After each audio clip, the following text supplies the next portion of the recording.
Yo, what up? Welcome to another episode of the Oakland Warriors podcast. I'm Patrick, and I just wanted to quickly preface this episode by acknowledging the very good news that our man Andrew Wiggins is now officially vaccinated and eligible for any and all games this coming season. I can't tell you how happy I am and how relieved I am on many fronts, particularly the fact that he will be there for his teammates from day one. In the long run, hey, maybe it was the money.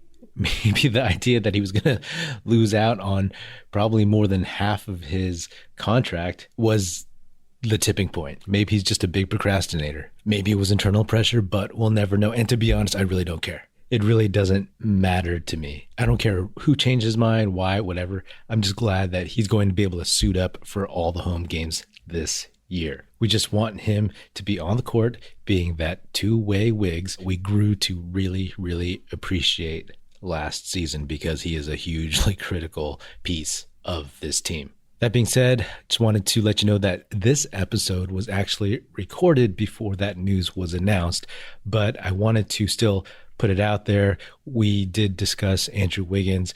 I wanted to put it out there for posterity and just to have something on the record about that whole odd, momentary, week-long, pseudo-dramatic episode in Golden State Warriors history. I'm joined by Vubang, and we talk about the week that was during the first week of 2021-2022 training camp.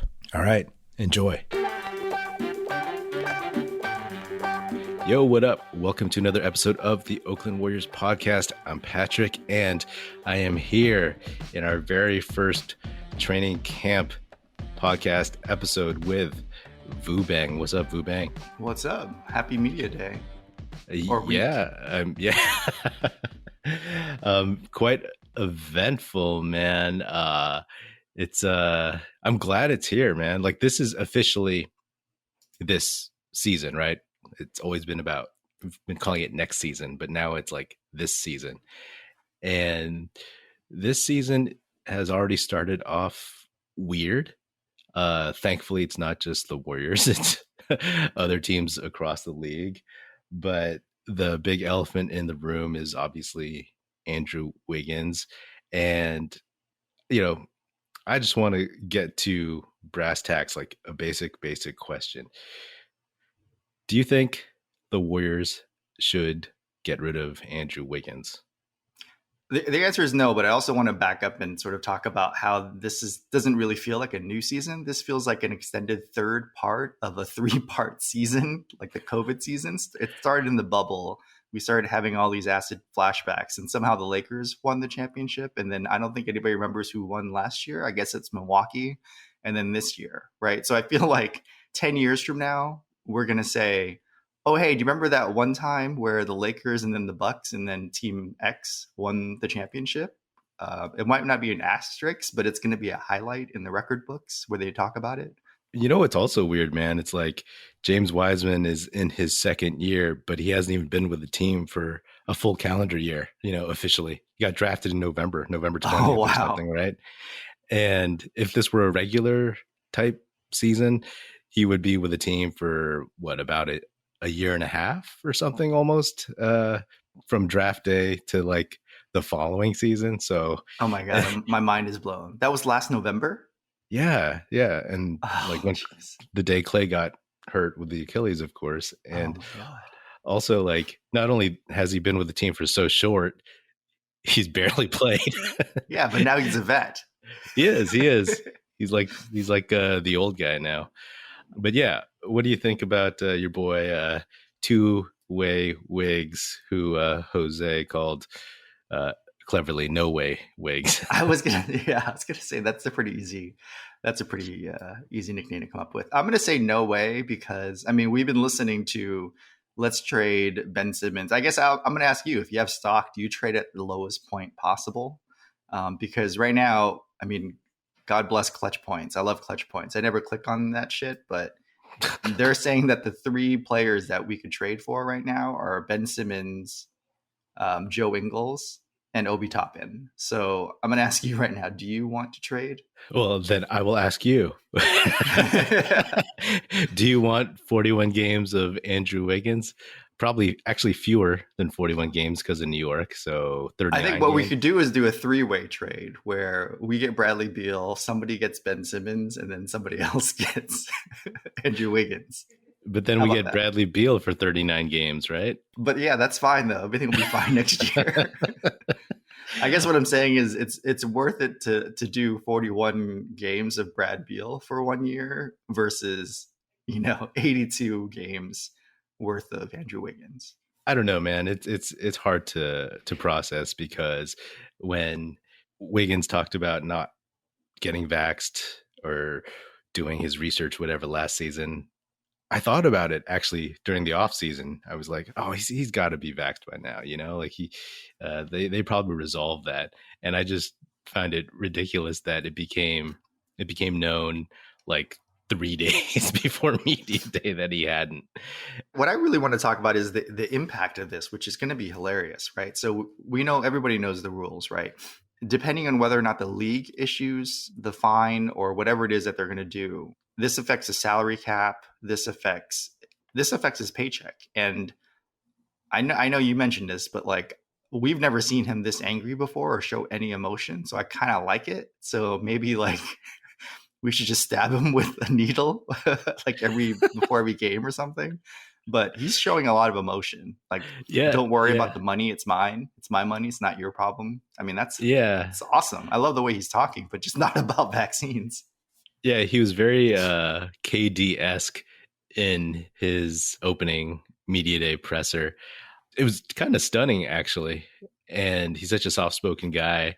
And I don't know if you actually watched it, but it was that woman who works for the Associated Press. Very sounds like a very nice woman. I forgot her name, unfortunately. And she asked about, you stand to lose a lot of money.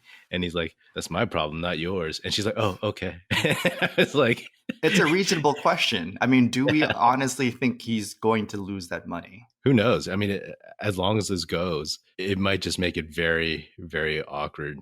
Like the squad, the leaders on the squad, like Andre and Steph are saying all the right things. But when push comes to shove, and they're, without Klay, without Wiseman, without Wiggins, they are 1-4 to start the season.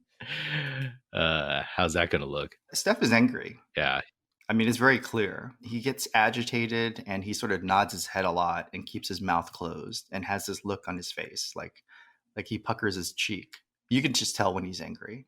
He kind of stares off into the distance a lot too, when he's perturbed by something. Yeah, and he said the right words, but his tone and body language, I mean, he's very diplomatic about what he said. But this is a guy who was part of promoting getting vaccinated with Dr. Fauci. He had IG Live or live stream talking about this, and to have a teammate that is unwilling and needs to do his own research must be really disappointing, especially with everything that he's gone through in the last 2 years, Steph has. And now he's finally getting the gang back together. A critical piece is not even injured. He's just making this choice, this decision, which, Ted Cruz supports. And that's always a bad sign. Yeah. Can we just read what he said again? It's I stand with Kyrie Irving. I stand with Andrew Wiggins. I stand with Bradley Beal. I stand with Jonathan Isaac. I mean, I don't know. So what do you think the Warriors can and should do? Let's assume that nothing changes into the beginning of the season. What do you think the Warriors should do? I don't think they do anything. I don't think Andrew Wiggins needs to call their bluff. He just needs that first shot. He just needs one shot, I think. Or actually, no, I think that's New York. In California, I think you have to do both. And so he's just going to take the Johnson & Johnson, just like all the other athletes, just like Chris Paul or whoever it was that did. Some people got some breakthrough cases because of Johnson & Johnson, I think. Don't quote me on that in case I get sued. So you just think he's going to get it, and so you're not even worried about him starting the season? No. I mean, are you worried? I think it's all just, I mean, this is exactly what anti-vaxxers do, right? Just talk a lot of talk. Yeah. They never actually go through with stuff. I would like to think he's just going to get it. It's really interesting to hear to like contrast his opening day presser with like everybody else's, because everybody else seems to think that he's eventually going to get it. So I don't know what makes them think that, because it doesn't really seem like it, outside of the fact that like, dude, it is not worth losing so much money for this silly anti-vax stance. For the same reason why Kyrie says, why he Skyped in or Zoomed into his own media day and said he didn't want any distractions. It's because these people are crazy. Right. I mean, there's don't try to empathize with somebody who is an anti-vaxxer. I wouldn't do that. So, okay, you think it's going to work out, but hypothetically, if he doesn't get it, what would you do if you were the Warriors? Oh man, honestly, dude, I've never even thought of that. But you just got to sit him for the whole season. And then for the remaining games, you can't just have him spot up and show up without any practice. I mean, can you imagine if he doesn't play 2 games in New York or LA and then shows up in Utah or Oklahoma City and wants to play? I mean, we're talking about, I don't know if Avery Bradley would make the 15th slot, but Avery Bradley didn't even want to go to the bubble because of his whole family. He didn't want to give him COVID. Mm-hmm. And so do you think any of these players are going to want to play next to him? Do you want to go to work in an office and share a cubicle with one person who's not vaccinated? No, that's the thing, right? It's like we say that, oh, he'll be able to play like 30 some odd games, but can you imagine him? What kind of vibe would be when he walked in the locker room in one of these other cities and say they're fighting for like the 7th seed and he's walking in? He could have given them maybe like the 4th or 3rd seed if he'd played all season. It would just be gone. It'd be evaporated. Like you can't just plug him in on days when you're on the road, because he might as well move out of California this season. You know what I mean? You might as well just like shack up in Nevada or whatever, or wherever there's another team that they play more often. Do you think he still talks to Karl Anthony Towns? Can you imagine them having a conversation? Like literally having a conversation about this? I'd love to see it. I'd love to see Karl Anthony Towns' reactions to Wiggins' quotes, former teammates. And he's lost so much from COVID, and Wiggins isn't taking it as seriously. Did you watch the Jordan Poole at Media Day? No, I did not. He showed up with one of those little tiny Band-Aids that you only get after a shot. And someone's like, did you get a shot just now? And he's like, nah, this is for a tattoo. No, just kidding. I just got the flu shot. And he had a smile on his face. And I was like, yeah, that's somebody who plays in San Francisco. Let's just get those guys. Yeah. I like Jordan Poole. He's funny. He's very self-aware. And, I also got my flu shot.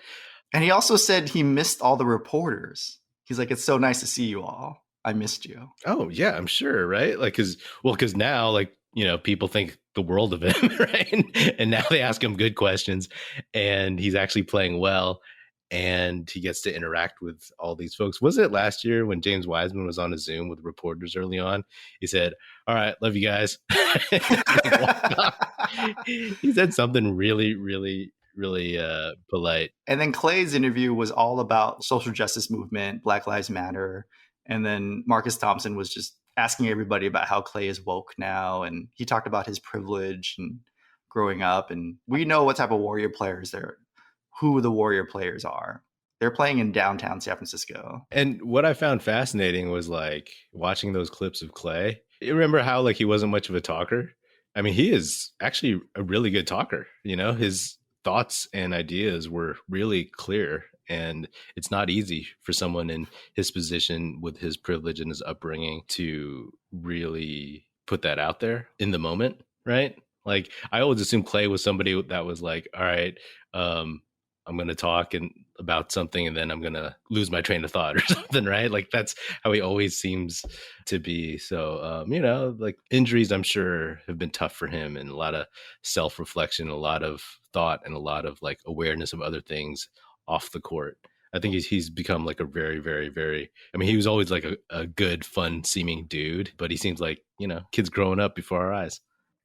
I don't think these guys fully appreciated living in the Bay Area until the protests. When Juan Toscano Anderson took them around Oakland Like he mentioned that, and they mentioned it multiple times. I think these guys are used to just going to clubs in downtown San Francisco in the middle of the night, which could be any city. But when you're walking through a protest in downtown Oakland, I think that's when you really feel what it's like to live in the Bay Area. And I don't think these guys fully experienced it until recently. Yeah, yeah.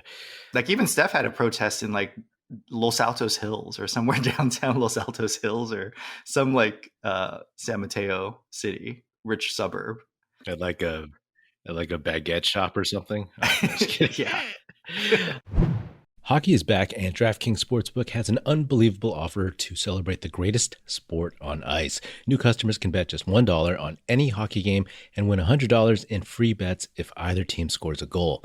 Doesn't matter if it's a one-time clapper or a deft deflection. However they light the lamp, you win. If Sportsbook isn't available in your state, DraftKings won't leave you empty-handed. Everyone can play for huge cash prizes all season long with DraftKings Daily Fantasy Sports Contests. DraftKings is giving all new customers a free shot at millions of dollars in total prizes with their first deposit. Download the DraftKings Sportsbook app now, use promo code TBPN, throw down $1 on any hockey game, and win $100 in free bets if either team scores a goal.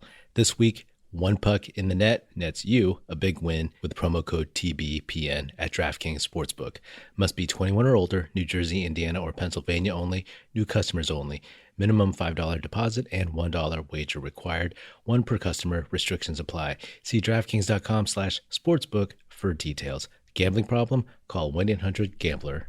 God, I don't think we can overestimate how having Andre Iguodala is like. I feel a lot less anxiety. It made me feel like, in that corny sports fan way, it made me feel really happy to see Andre Iguodala wearing a Warriors uniform and hearing him talk about Wiseman, because he was the guy that would take the second rounders under his wing, right? Like Patrick McCaw specifically.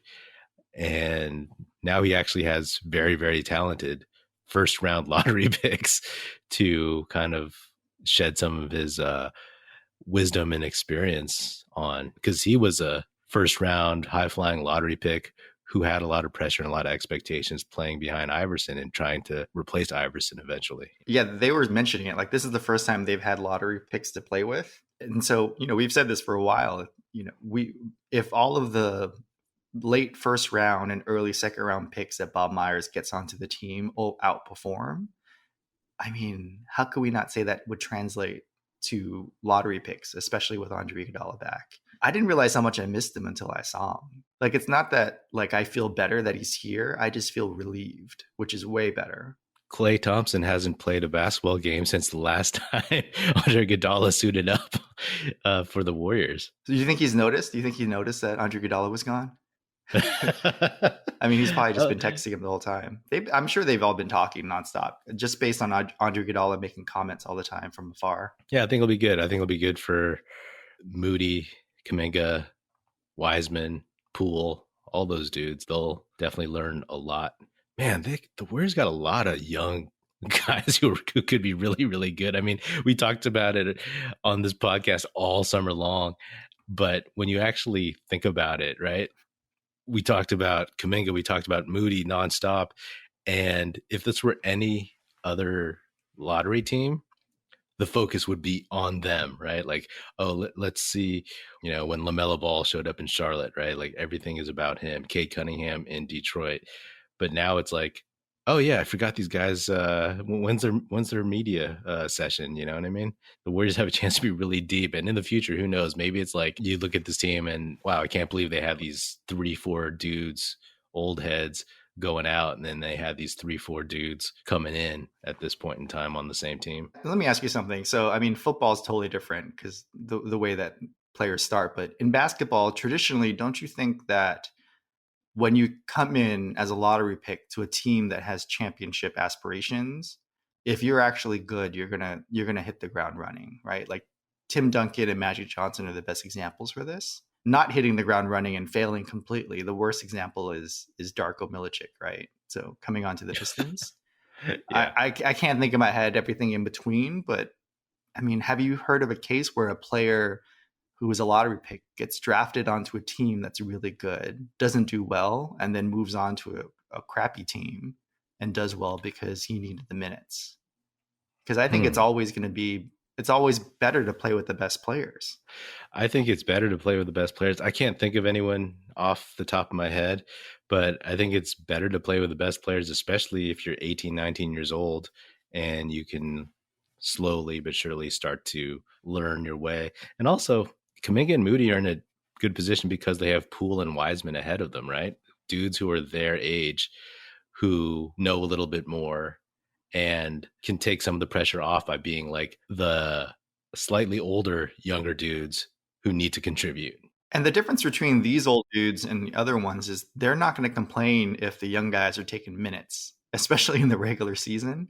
Like, this is not Kelly Oubre fighting for minutes like last year, right? That guy wanted minutes, right? Do you think Draymond Green is going to fight for minutes during the regular season against Sacramento? No. They want these guys to take their minutes so they could be fresh. I'm really hoping for a lot of blowouts so we could see Kuminga, Wiseman, and all these guys in garbage time. This team is 3 different teams that I would love watching, right? It's a veteran team coming back to win a championship. It's literally putting together all the pieces from a 2019 championship team. It's like a reunion tour, right? And the second is a bunch of young guys, some of which who have already proven a little bit, like Jordan Poole, and some obviously who have not, but have a high upside. And then Looney's still 25 years old. Let's not forget that. And then the third are these redemption guys, like these injured guys that are coming back, like Klay Thompson, Otto Porter, Bielitsa. Yeah, Bielitsa. I was gonna say what's his name, even the guy from the Warriors drafted. I almost said his name, the Serbianer. Nemanja. Yeah, Nemanja. Terrible pick. In a way, I mean, you hit on something right there. As far as I know, there are no Kelly Oubre types on this team in the sense that there's somebody who is trying to get their superstar contract in their mid-20s, right? Like you just said, there's people who are vets who are at the end of their primes or in the middle of their primes, whatever you want to call it, and just want to win and have gotten paid. There's the young guys who are just trying to prove themselves. And there's those other guys, right? You nailed it on the head, like Otto Porter Jr. And Bielitsa they're basically, this is the Dragon Bender year, right? This is the last year before they get dropped off in the NBA. Right. So they're going to fight to play well. I don't think they'll fight to play minutes. They're going to fight for quality minutes. Right. Because they're fighting to be worthwhile, right? Whereas like an Oubre type with somebody who is like, I think I'm a $25 million a year player. I am so going to get league pass just to watch Charlotte this year. I wouldn't want to get front row seats at a Hornets game. I'm going to get hit in the face, but it'd be damn fun to watch though. Yeah, definitely. I definitely got to sign up for league pass. I really wish I still had my Charlotte Hornets parka from 1992. I wish you did too. I don't know about you, but growing up in San Jose, the Hornets were very popular because they came out the same time as the Sharks. So we all wore teal. I don't know if that was a thing. Yeah. Oh, fascinating.